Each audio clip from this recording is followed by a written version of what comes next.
Ինչի համար եմ սենսուզում արտապես շնորհակալ լինել քննարկման համար, որ այսօր ցավոք Հայաստանում ազգային անհրաժեշտություն ունեցող ազգային հիշողություն ընդհանրող խնդիրների վերաբերյալ քննարկումները գնալով շատ ավելի ու ավելի պակասում են, ավելի ու ավելի հետին պլան են անցնում, ինչը իհարկե չի, այսպես ասած, ոչ մի կերպ չի արդարացնում այսօրվա աշխարհում ստեղծված իրավիճակը, հատկապես որ հակառակը պետք է ասել, այսօրվա աշխարհում ստեղծված իրավիճակը շատ ու շատ ավելի մեծ ցեղասպանական ռիսկեր է ստեղծում տարբեր տիպի տարածաշրջաններում եւ կարծեմ պարոն Մորոսյանը խոսեց դրա մասին, այսօր թե չի աշխատում միջազգային իրավունքը, ինչ-որ մի պահ, ինչ-որ մի որոշ ժամանակ հետո դա աշխատելու է եւ հետո հերթով մատնացույց է անելու բոլոր այն տարածաշրջանները, որտեղ որ իրենց ցեղասպանական ռիսկեր հայտնվում նաեւ Արցախի հետ եւ Արցախի շուրջ տեղի ունեցող իրադարձությունները։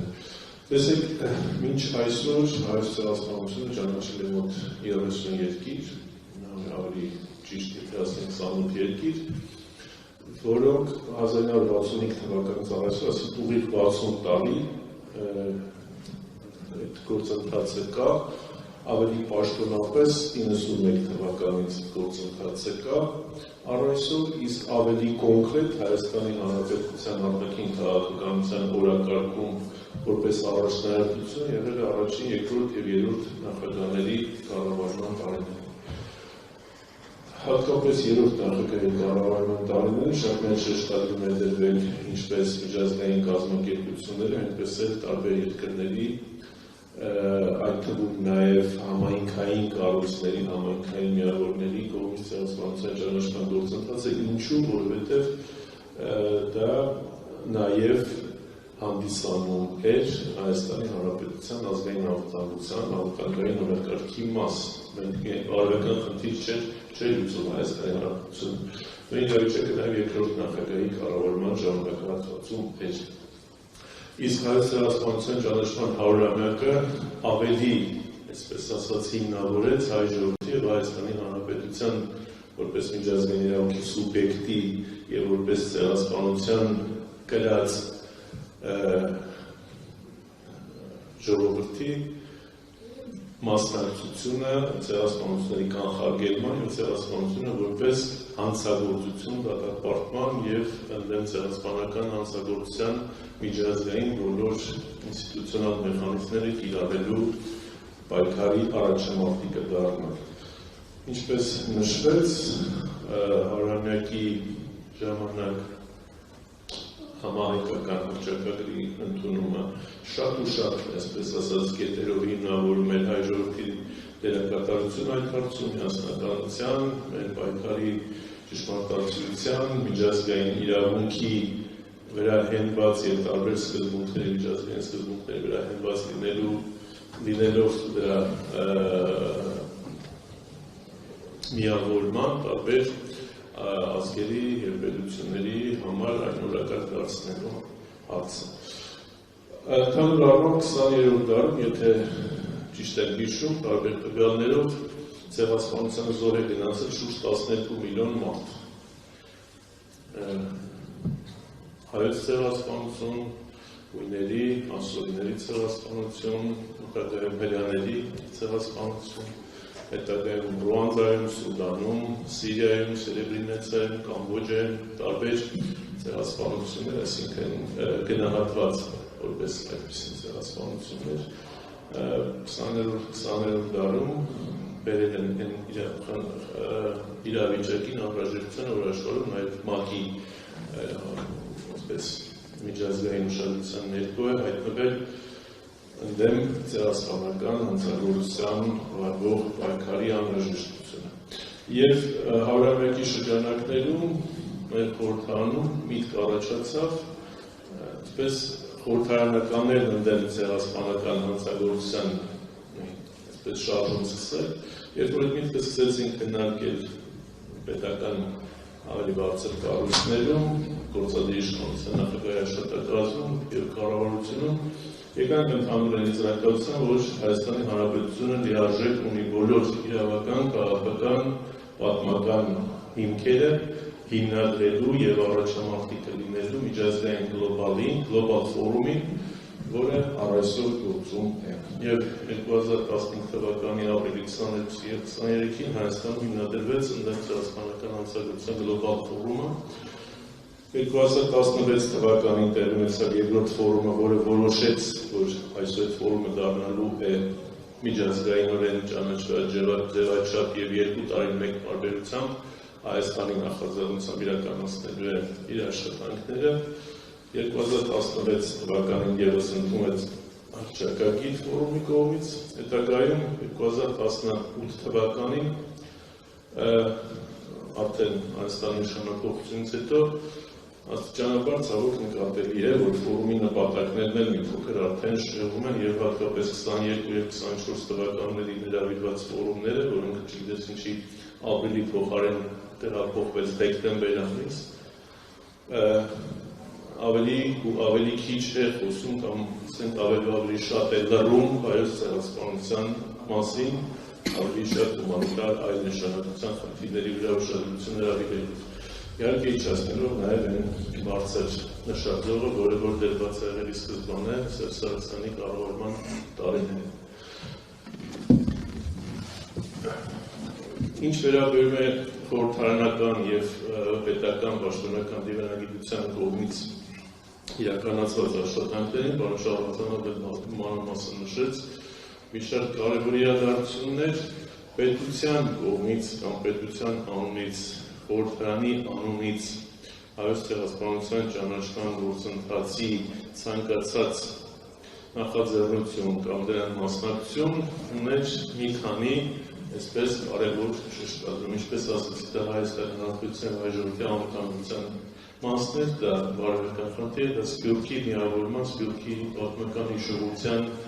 եւ պատմական արդարության վերականգնման խնդիրներ, դա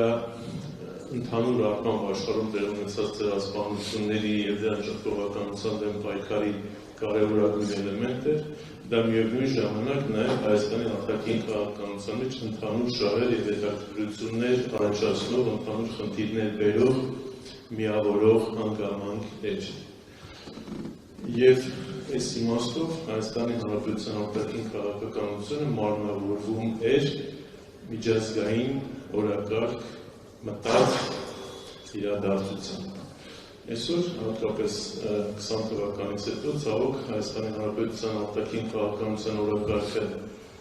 ոչ միայն նվազել, այլ աղքատացել է այնքան, որ ոչ մի էական նշանակություն ունեցող խնդիր Հայաստանի Հանրապետության շահի տեսանկյունից կարելի ասել չի։ Այո, կան էական նշանակություն ունեցող խնդիրներ տարածաշրջանի մասշտաբով, բայց դա յուրաքանչյուր երկիր իր, այսպես ասած, ձուկն է բռնում, իսկ Հայաստանի Հանրապետությունը սպասարկում է ձուկ բռնելու պրոցեսը մոռանալով սեփական առաջնահերթություններն ու ազգային շահերը։ Արցախի կորուստից հետո հատկապես ցեղասպանության միջազգային ճանաչման գործընթացի ձայնը իջեցնելով անվտանգային միջավայրի հետ կապված համապատասխան քաղաքականությունը անընդհատ փոփոխությունների ենթարկվելով, անհասկանալի փոփոխությունների ենթարկվելով։ Ես եթե որևէ մի